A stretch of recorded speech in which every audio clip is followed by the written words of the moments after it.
Okay, good morning everybody and Hazak Baruch. Thank you for joining us on this beautiful Tuesday morning as we are studying together Perashat Lech Lecha. So here we go. Vayomer Adonai el Avraham Lech Lecha. God says to Avraham, go from your country, leave your community, and leave your home. El haaretz asher areka. Okay, so God instructs Avraham to go out, leave, and this is maybe something that teenagers do too freely and too often. They just leave and they go and they experience, other places. But this is something that God tells Avraham, and He says, "Go to the land that I will show you." El haaretz asher areka. And some commentaries say something beautiful. El haaretz asher areka means not to the land that I will show you, but it's the land that over there I will show you to the world. El haaretz asher areka la'olam. Because over here, Avraham, you're a nobody. Over here, nobody knows you. Now don't forget, Avraham had an amazing life. LG, life was great. Avraham was comfortable. He had his fan club. He had his Talmidim. Everything was going good.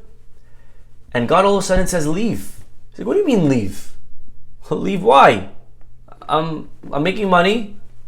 I got my followers. I have, views on my content. I have a comfortable house. I bought it before the market, spiked. Everything's great. And God says to Avraham, Lech Lecha. Because here, what you have is nothing compared to what's waiting for you. El haaretz asher areka. And sometimes we see that. Where we are now, we're so comfortable. And sometimes we have to leave our comfort zone because there's greatness waiting for us somewhere outside. There's more waiting for us. More money, shiduchim, better mazal, better life, happiness. It's waiting for us, but we're stuck in our little world. And everything's good over here. The mashal that we once gave to a guy who had everything in life set for him. He had his spot at the table for dinner every day. The guy had, his place in the gym. When he would walk in, everyone knew they gave him the spot. The guy had his place, the bed that he wanted. Everything was beautiful, right? One problem. The guy's in jail. His entire definition of success is all messed up. And if you talk to the guy, he thinks he's a success. He thinks he's great. He thinks he thinks everything's beautiful. He thinks life's amazing. Because he's thinking very small. And God says to Avraham, I don't know what you're thinking, Avraham. Like, you're thinking over here, like you're happy with your, few people that like you, making, the little money that you're making. I have bigger dreams for you. I want you to be the father of the entire world. But you gotta go. You gotta experience a little bit of troubles. You gotta leave your comfort zone. You stay here, and we all like to be comfortable, right? We're familiar with certain places, with certain things. I have my routine. I wake up, I pray in this shul, I go to that class, I work out in this gym, I jog these streets, I go to this place, I work here. We're comfortable. I don't want to be inconvenienced and hassled and leave me alone. I got everything in life is all working out for me beautifully and very nicely. And God says to Avraham, you got to think big. I have big dreams for you, Avraham, but you got to Lech Lecha. You got to leave your comfort zone. You got to leave a little bit. You want to grow, you have to leave. And by the way, our rabbis tell us, Heve gole lemakom Torah, Pirkei Avot. What does that mean? It means you should exile to a place of Torah. So I'll tell you two interpretations, the simple one and then the deeper one. Simply what it means is that if you want to learn, if you're ever going to be exiled somewhere, if you're ever going to go somewhere, if you're ever going to move your family, make sure that where you go to, there's going to be Torah over there. Very important. Don't move your family for a business opportunity to a place that you're going to be sacrificing your children's growth, that you're going to be sacrificing the Torah of your family. Make sure where you go, there's going to be Torah. Because if you go there and there's money and there's no Torah, it's worth zero. Because you're going to lose all of your religion and your spirituality. So make sure that where you go, there's going to be Torah. Okay. But there's another interpretation. And that is, make sure that if you want to learn Torah, you go somewhere else. Because sometimes in life, to succeed, we need to Lech Lecha. We need to leave. It's not for nothing that all of a sudden a kid goes to Israel and he goes for, after high school, a boy or a girl, they'll go for the year, and all of a sudden they come back a changed person. How does that happen? Are they telling them things that they didn't know in the yeshiva that they went to in Brooklyn? Are the rabbis in Israel smarter than the rabbis they had here? Okay, I don't know if that's necessarily true. How come when they go to Israel, and the proof is, by the way, that you can have sometimes a kid that's in Israel, that's not doing well, that he comes here and he does amazing, and he thrives. How does that happen? That happens because sometimes in life, if we want to succeed, we got to go somewhere else. We got to move. Because where we are now, we have our labels, we have our habits.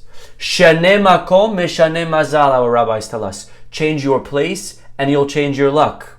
Of course, you can move all around the world. Our rabbis never meant geographical location. They meant if you change your place up here, how you think, how you act, what you do. Change your place, your thinking, your attitude. Your confidence has to maybe grow, but if you change your place, then you'll change your mazal. In life, sometimes we have to Lech Lecha. Why couldn't God make Avraham wealthy where he was? Why couldn't God make Avraham successful right here, right now, in Haran, where he lived?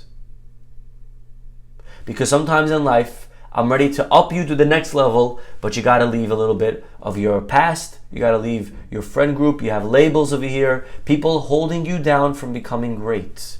You go there, you're going to become famous. You go there, you're going to get children. You go there, you're going to make money. That's what God tells Avraham. There's greatness waiting for you there, and it's there that you'll become known. I will show you to the world. In Haran, Avraham, and by the way, it's not like Avraham was a nobody. Avraham wasn't a nobody. We have to know that. He was still pretty successful where he was. There's a very famous story, and I'll share with you this midrash. Where is it? Here it is. There's a very famous midrash that I want to share with you. By the way, just I want to add one more thing. God doesn't tell Avraham where he's sending him. Doesn't say El Eretz Yisrael. Lech Lecha, leave, and I'm sending you to Israel. He doesn't tell him where. Why not? Why doesn't God say, I'm sending you there? He tells him, I'm sending you somewhere. Just go.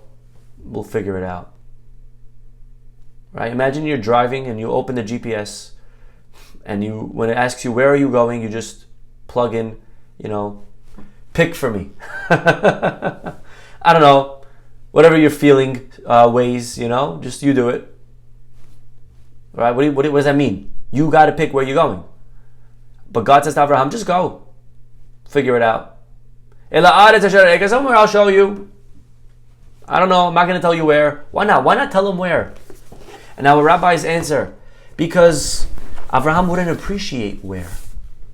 What does that mean, he wouldn't appreciate where? That means that in life, we don't appreciate something till we already do it. Can I give you an example? Someone tells you, you got to start working out. He's like, I don't know, working out, it's too hard.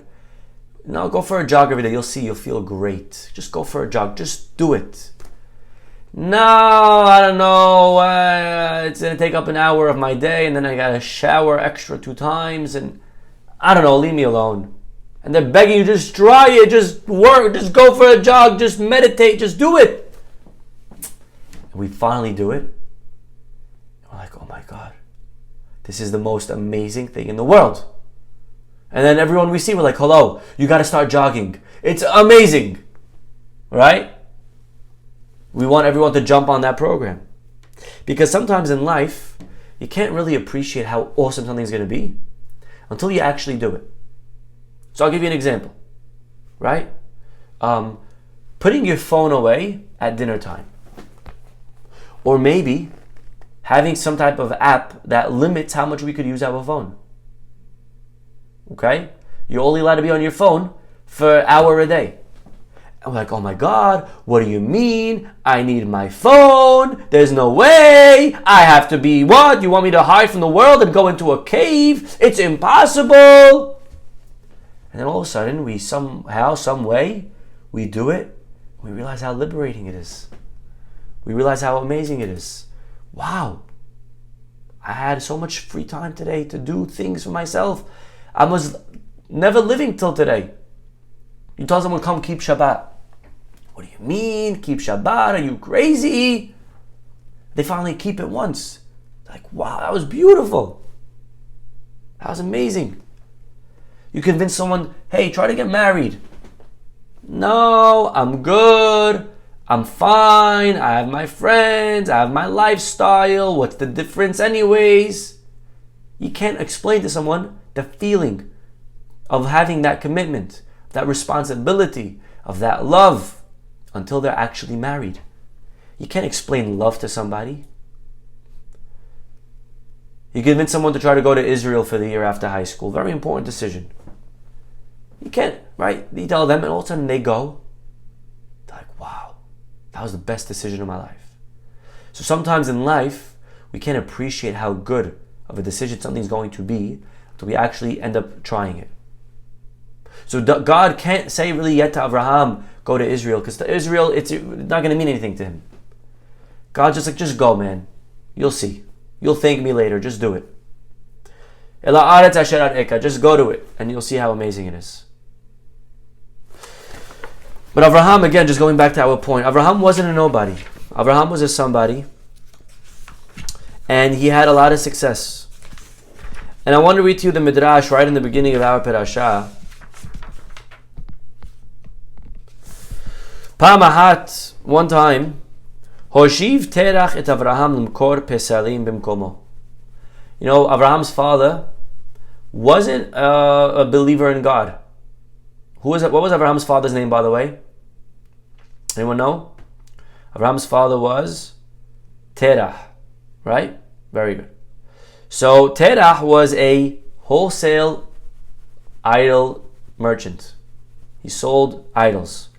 And one day, Terah sends his son Avraham to go take care of the store, to start selling idols. One man walks into the store, and could I purchase, please, an idol? Which one do you think's for me? Tell me a little bit about this one. Tell me a little bit about that one. What does this one do for you? What does that one do for you? Amar le Avraham. Avraham says to the guy, Emor, tell me, sir, how old are you? Ben kama shanim ata? Haya omer lo ben hamishim or ben shishim. The guy says, I'm 50, I'm 60. Amar lo Avraham. Avraham would say to the guy, you're 50? Oh my gosh, whoa. Oy lo leish hazeh. What a shame that a guy who's 60 wants to bow down to a statue, to an idol who just came out of the oven, who's 1 day old. Oh my God. Wow. So sad, so sad. Oh man. Good times, right? You're 60, you want to bow down to a 1 day old idol? Hidbayesh ha'ish. The guy got so embarrassed. Halachlo, he left the store. He went down the block, to Muhammad's shop. Anyways, Pamaheret, next day, Ba'isha. A different day, a lady came in. She's holding this huge tray, a pot, filled with beautiful, like a dish that she made. He says, please, sir, I see you have an idol shop. I would like to give you an offering that I want you to give to all of the statues.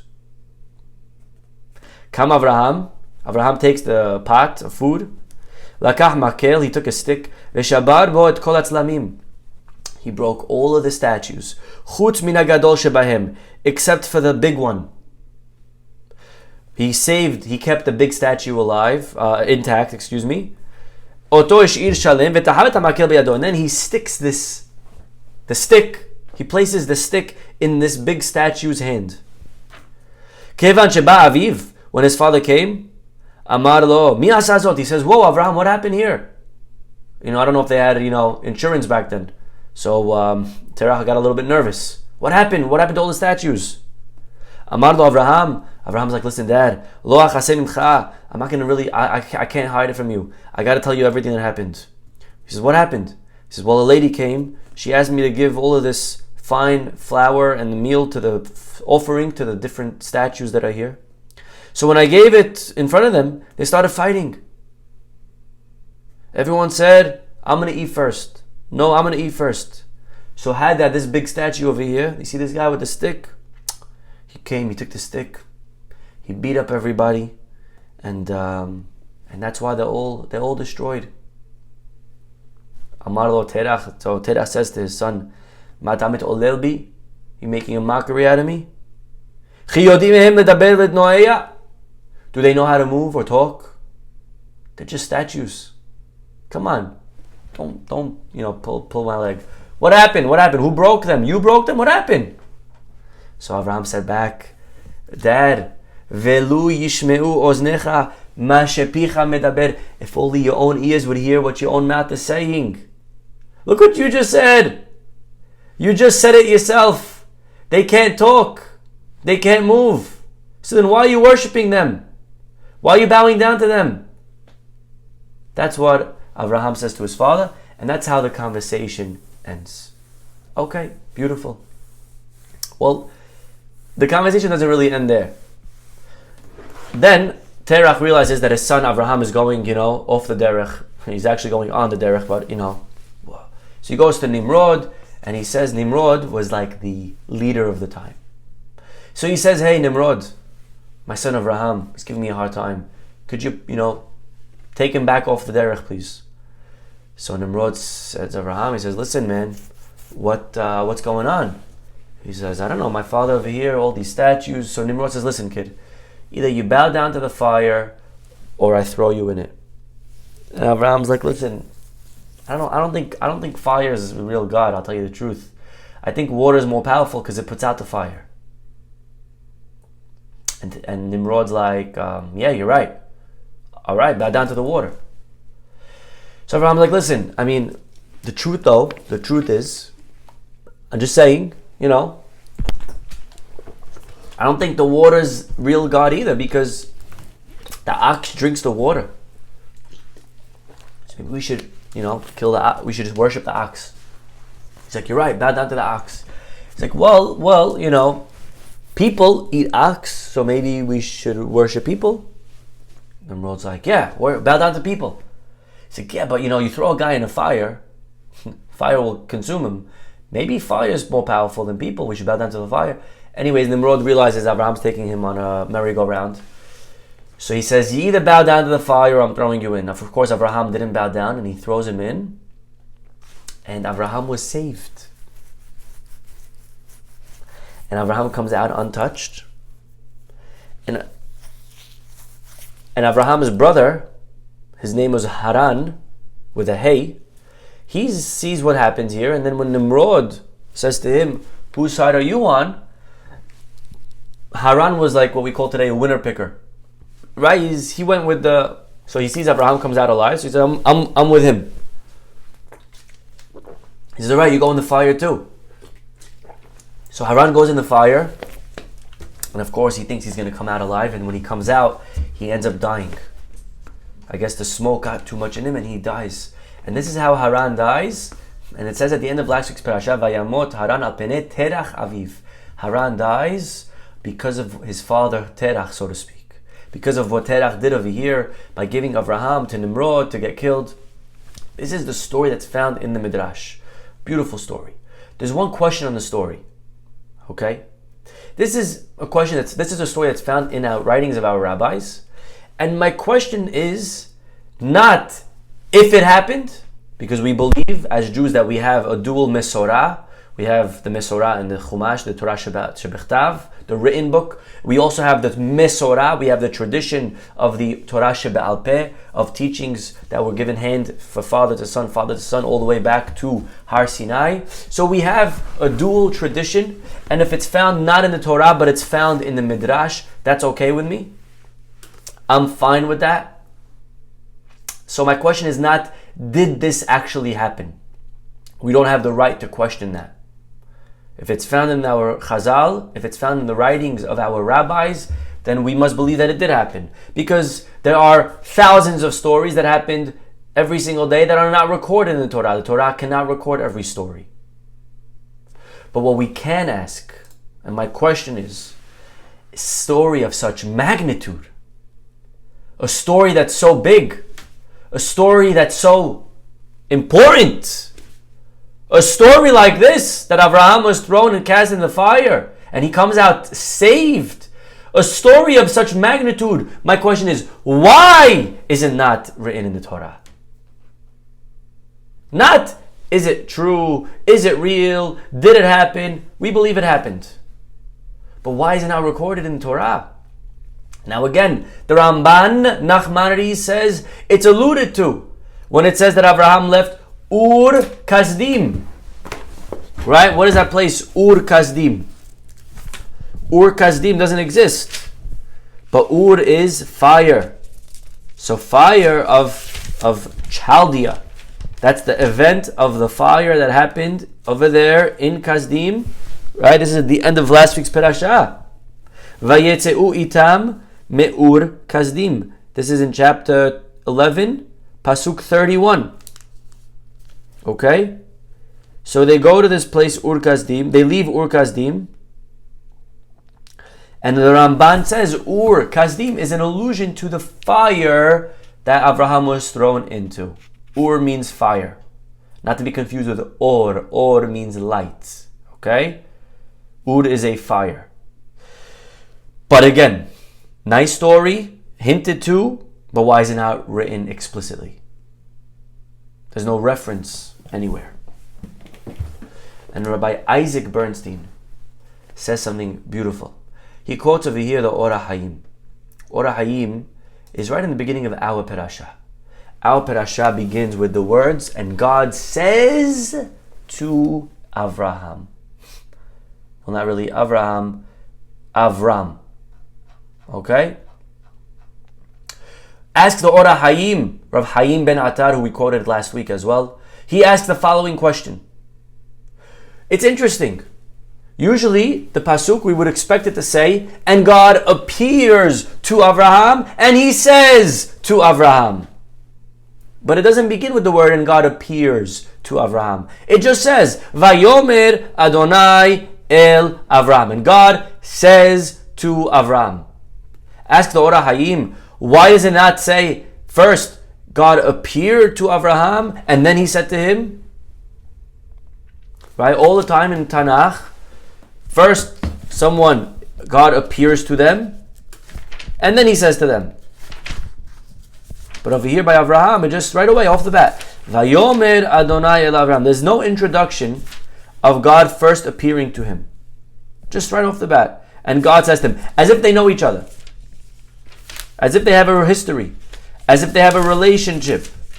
There's no relationship yet. Okay, maybe depending on how you count when this story happened. Could be they did. But again, recorded, this is the first time. This is the first time.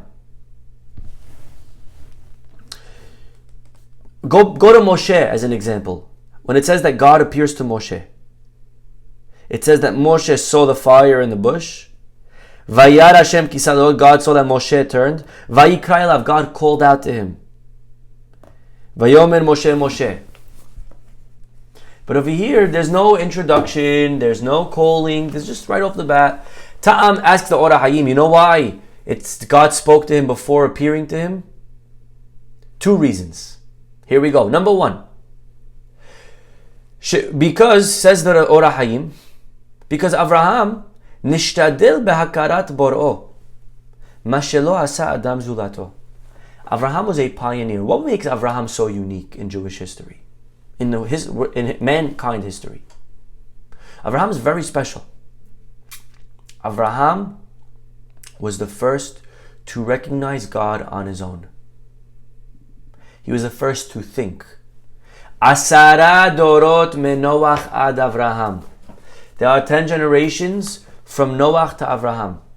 Meaning, Noach, God spoke to. But after Noach, it went south very fast. Quickly. And they quickly stopped believing in God. By the time Avraham came around, 10 generations later, look what happens, unfortunately, to some Jews when they move to America and they were very, religious, and all of a sudden they move here, and look what happens just 1 or maybe 2 generations later. Their kids or their grandkids are secular, assimilated, they marry non-Jews. 3rd generation, gone! Gone! 0! Not even a Hanukkah candle. At least G2 had a Christmas tree and the Hanukkah candle. Generation 3, nothing. Completely assimilated. Imagine 4, 5. Guy I don't even know. There's this guy in the MLB. His name is Franco. Who knows? Maybe the guy's Jewish. Who knows? I don't know. He could be a Franco. Maybe not. But you could have people they don't even know. 0. Think about Avraham. Not 1, not 2, not 3. 10 generations. And Avraham on his own started thinking. Ben Chamesh Shanim, 5 years old. He started thinking, who put God over here? Who put the sun? First he thought maybe sun's in charge. Then he saw the sun go away and then the moon. He said, okay, maybe the moon's in charge. Then the sun came back. He says, oh, there's got to be somebody on top of both. And Avraham on his own thought and realized that there's a creator. And therefore, says the Or HaHayim, Lo tzrach lehigalot elav. God did not have to appear to Avraham. Kvar hu karetz lo hamedaber, because Avraham already found Hashem. So there are 2 ways a relationship can be created. One is from top bottom, and one is from bottom up. Sometimes God comes to man, and sometimes man comes to God. In the case of Avraham, man came to Hashem. Avraham found God, and therefore Hashem did not have to appear to Avraham. Avraham already found him. And therefore it begins, Vayomer, and God says to Avraham. Beautiful. Very nice. Answer number 2. O ifshar. It's possible to answer with a different answer. He offers another thought. Says Or HaHayim, Adam was the first person of Kedusha. Again, 10 generations that kept going down, worse and worse and worse. And finally, Avraham was the guy who's going to be the father of monotheism. Lazeh nahag Hashem imo beseder zeh. Shelo her'a shechinato elav. So God did not appear to Avraham with his Shekhinah. Ad shebachan oto. First, before I appear to you, you're the father of monotheism. We got to do this right. Before I appear to you, I need to test you. I need to make sure that you are legit. And what is that test? How do you test somebody? If I were to ask you, what's the test to know if someone's worthy to see the Shekhinah? What's the test? Says Or HaHayim. And he's going to answer our question implicitly. 3 words. Im mekayem gzerotav. If he's going to follow Hashem's decree. And only after he does, le'ahar shekiyem devarav vehalach lo me'arzo. Only after Avraham leaves, le'achar shekiyem devarav, when God says Lech Lecha, and Avraham says, okay. Now God says, Vayera Adonai el Avram. Pasuk 7. Only after God says to Avraham, leave, and Avraham says, okay, and he leaves, now God says, oh, now I see that you are a devout follower. Now I see that you are sincere in your observance. Now I see that you're a real Oved Hashem. Now I know, Ata Yadati, Now I know that you are worthy of seeing me. Why? What makes Avraham worthy? The fact that you followed instruction. That God said to Avraham, Lech Lecha, and Avraham said, okay, now that you follow instruction, you have reached a level that you are worthy of seeing and experiencing God. And this is shocking. You know why it's shocking? Because we just spent 10 minutes saying a whole story. How Avraham found God, and he jumped in the fire for God, and he was willing to die for God, and he was willing to risk everything for God. And none of that, by the way, was communicated to him. There was no commandment from Hashem to Avraham, go jump in a fire for me. What would you say is greater? What would you say is greater? The act of Avraham, Lech Lecha, going, when God told him go, or Avraham jumping in a fire willing to die for Hashem? You ask me, my unexperienced mind, I'm telling you, jumping in a fire for God. I'm putting that top of the list. Says the Ora Hayim, sorry, that wasn't enough. That wasn't enough. It's not enough that you were willing to jump in a fire for Hashem. Only when God tells you to do something and you listen, did you reach the highest level that you're now worthy to experience a conversation with HaKadosh Baruch Hu. The highest level a Jew can attain is following the Torah. Not what you do on your own, but doing what Hashem says. Our Rabbi said it best. Gadol metzuveh ve'oseh, memi she'eno metzuveh ve'oseh. Just to explain, and then we'll give an example to translate first. Is greater if you're commanded and you do than if you're not commanded and you do. So, if you have a man who wears tefillin, or if you have a man who shakes lulav, man is commanded to shake lulav. And then you have a lady who comes to shake a lulav, and she's not commanded, and it's very nice that she does, and God bless her, and she'll get a lot of reward. But who gets more reward? The man who shakes lulav or the lady who shakes lulav? The man has to do it. The lady doesn't have to do it. So again, an amateur may say, the lady gets more reward because she doesn't have to. She's not commanded. She came on her own. That's beautiful.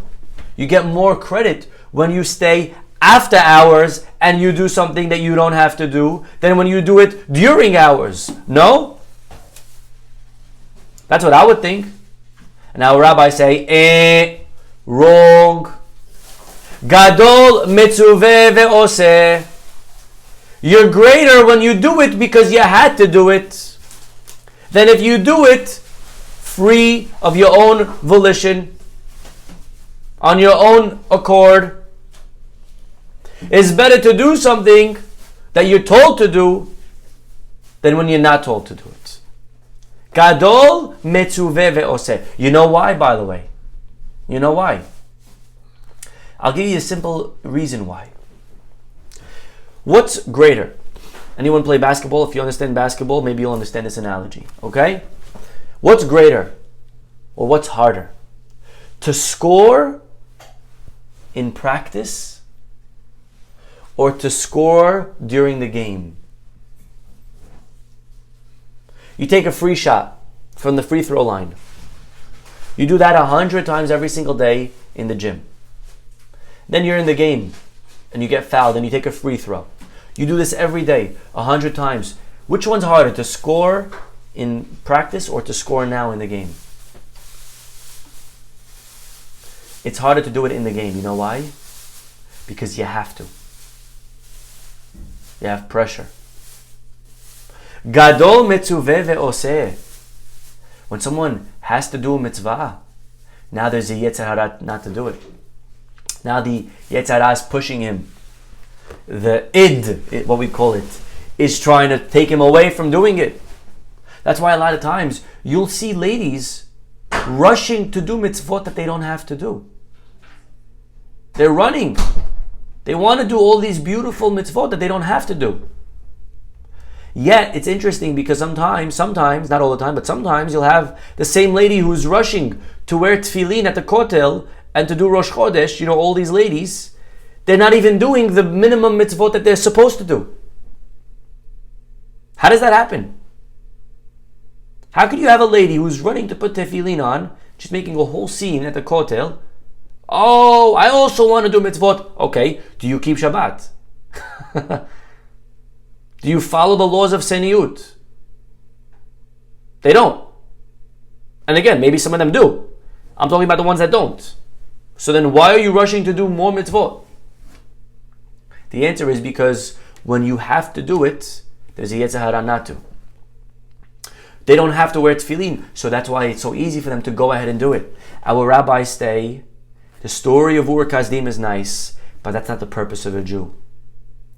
The purpose of a Jew is not the miracles, is not what you do on your own, is not what you do by yourself. It's responding to the call of Hashem. Avraham's odyssey begins with Lech Lecha. It doesn't begin with Ur Kasdim. Because the Jew is the one who responds to the commandments. And that's even higher than revelation. That's higher than being saved from a fire. That's higher, the ultimate yardstick. The ultimate yardstick of a Jew is doing what Hashem says. We have to know something. That's the greatest accomplishment that we'll ever achieve. Not what we do on our own. Not what we do using our own brain, our own sacrifices for Hashem. The purpose of a Jew is to do what Hashem wants. There's no greater praise that you could give someone than what they do by following the Torah and the mitzvot. That's an unbelievable lesson. That's a great praise. I prayed today, and the Torah says to pray, and I did it. That's the highest thing that we could ever achieve. Not the thing that we figure out on our own, that we concoct from our mind, and I realize that I'm going to do. It's all beautiful. And Ur Kasdim, and it's nice. But God doesn't appear to Avraham after Ur Kasdim. He doesn't appear to Avraham after he throws himself in a fire. You know when he appears to Avraham? After he listens to the command, leave your country. It may not be as hard, maybe on paper. But following Hashem's commandments is the highest level that a Jew can attain. The story is told of the Chafetz Chaim. There was once a man that was very sick. So a guy came to the Chafetz Chaim and he urged the rabbi to pray. And he was trying to, urge the rabbi. And he told the rabbi, after all, Tzadik gozer ve'hakadosh baruch hu mekayem. Listen well to this line. Repeat after me. Tzadik gozer, a righteous person makes a decree. Ve'hakadosh baruch hu mekayem. And God fulfills. Man decrees and God follows. A tzaddik can make a decree and Hashem is going to listen.